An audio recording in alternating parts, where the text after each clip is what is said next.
know that in the current and previous periods, we had a lot of delays, a lot of hiccups, both in the approval and the implementation phase. We want really to discipline the whole process. So for that sake, we, in fact, don't have any more M+3 exceptions for major projects. That means that the major project should run as any other project. So they have to be well designed and be implemented on time. M+3 is not going to be solved by any specific, just bigger, larger project. In order to contribute to the M+3, the major project should certify expenditure. There should be a maturity of a pipeline, a project pipeline, which will ensure the smooth preparation and implementation. And then the certification, again, I mentioned that certification of expenditure possible only when the project is submitted to the Commission. So all these elements really show how important it is that we upfront prepare ourselves for the big exercise. The appraisal of the project by the Commission, there was a lot of dissatisfaction, and in fact it was well reflected in the discussions during the legislative process. So member states and regions are really, and ourselves as Commission, we really saw room for improvement of the appraisal procedure.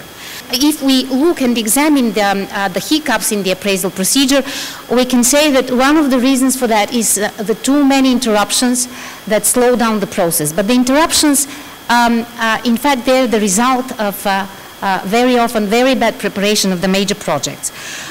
For this sake, we really want, and it was mentioned in the previous panel many times, the upstream involvement. We need to extend our assisting hand into the advisory service that will take care of the projects before even they come for IQR or before they come for the appraisal to the Commission. In order to streamline the process, we need to take care of each phase.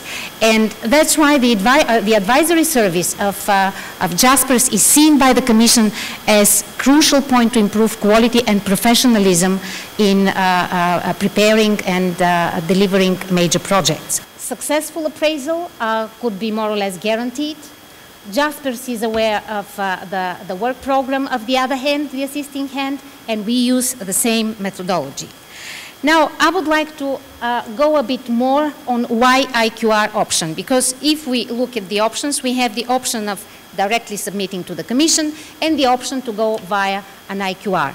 Frankly speaking, why to go for a direct appraisal to the Commission? In fact, we've been trying to escape from this option, because during the legislative process, it came up that this is not the best option. So why should we return back to this option?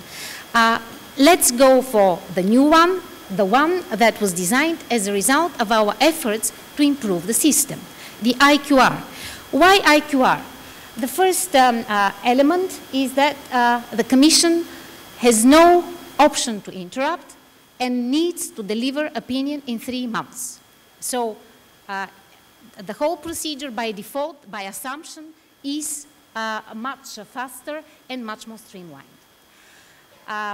Then, about the chances, or not chances, but the risk of coming up with a negative opinion. What are the grounds for the Commission to eventually return the project? Only 2 under the notification procedure. If some information in the notification as such, which is a very general information and normally should not provide any risk, is not up to the standard, but this I will doubt can be a reason to return the project. And the main reason will be if there are significant weaknesses in the IQR report. And I know that significant weaknesses is not further legislated in our legislation, but in our internal guidance, we detailize what we mean by significant weaknesses, and these are only 4.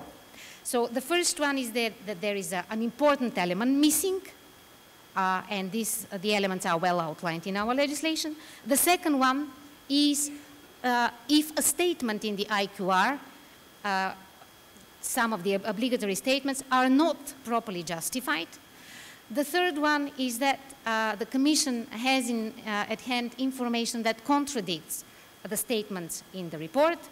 And the fourth one is when the IQR is already outdated and things have changed on the ground, so we need to return the project for this reason.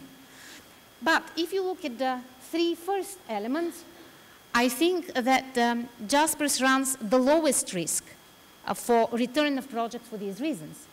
Because JASPERS is well aware of the procedure, well aware of what is required for the IQR, has the best experience from the past to assess projects, has the best experience with our DGs as well, which are bit and part for the current programming period of the appraisal. So they are the best service to know. The fourth element is in fact in the hands of the managing authority. So if the managing authority is fast enough right after the conclusion of the IQR report to provide it to the Commission, the outdated element is non-valid. So I think that even from this slide it is evident that, and this justifies our advice to go for IQR with the involvement of JASPERS.